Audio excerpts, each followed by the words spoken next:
I will let one of the mothers talk about it. Take a listen. Because of the Biden-Harris administration open border policies catch and release, they were enrolled in the Alternatives to Detention program. This meant that they were released into the United States.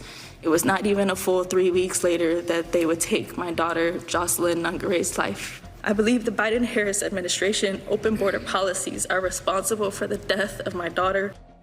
That's the early days. So do you owe them an apology is what I'm saying. I will tell you that I am so sorry for her loss. I'm so sorry for her loss, sincerely. But let's talk about what is happening right now with an individual who does not want to participate in solutions. Let's talk about that as well. But do you want to answer in all fairness, I told you, I feel awful for what she and her family have experienced. Kamala is very sorry for Alexis Nungare's loss. Kamala is very sorry Alexis's 12-year-old daughter was strangled to death and discarded in a creek near her home. And that goes for Laken Riley's family and Rachel Marin's family, since Brett Baer brought them up. Kamala is very sorry for their losses, too. To the family of the Florida girl under the age of 12 sexually assaulted by 3 Honduran illegal immigrants, Kamala feels awful for what she and her family have experienced, quote unquote. To the family of 18-year-old Dania Carolina Cruz Mejia, who was allegedly murdered by an illegal immigrant from El Salvador, Kamala is very sorry for their loss. To the families of the 3 D.C. police officers shot by an illegal immigrant from Jamaica, Kamala feels awful about what they and their families experienced. To the family of St. Louis police officer David Lee, who was killed by an illegal immigrant from Honduras in a drunk driving crash, Kamala is very sorry for their loss. To the family of the apartment worker in Aurora, Colorado, who was beaten bloody by Tren de Aragua gangbangers from Venezuela for refusing to allow them to stay in a vacant apartment, Kamala feels awful for what he and his family have experienced. To the family of the man allegedly murdered by an illegal immigrant from Mexico who has been arrested 11 times and deported 8 times, Kamala is very sorry for their loss. To the family of the 14-year-old Indiana girl who was stabbed while watching her brother's baseball game by an illegal immigrant from Honduras who had been previously deported, Kamala feels awful for what she and her family have experienced.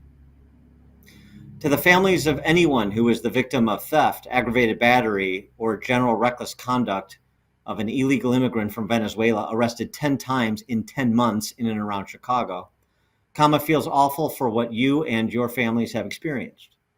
To the families of any girl who was sex trafficked, as there has been a 3-fold increase in child sex trafficking under the Borders Arena, according to Shepherd's Watch, an anti-child sex trafficking nonprofit, whose director said, as quoted in the Free Press, "If I wanted to, I could order a girl within 15 minutes. Kamala feels awful for what your children and your families have experienced. Similarly, to the families of any one of the 85,000 migrant children lost by the Biden-Harris administration, Kamala feels awful for what your children and your families have experienced. And to the families of anyone who ends up being harmed by the Colombian gang leader the Biden-Harris regime invited into this country, Kamala will be very sorry for your loss and or feel awful for what one of your children and your family experienced. In other words, if you are offended by the death and exploitation wrought by her open borders policies, Kamala is very sorry. Not responsible, just sorry. Yet, an expression of apology without the acceptance of responsibility is a sorry, not sorry. Kamala's attempt to blame shift eliminates even the possibility of genuine empathy.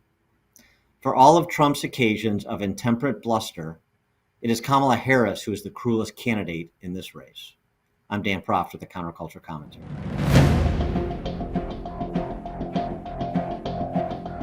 Please like this video and subscribe to this channel if you haven't already. And please leave a comment in the comment section. We'd love to hear your thoughts.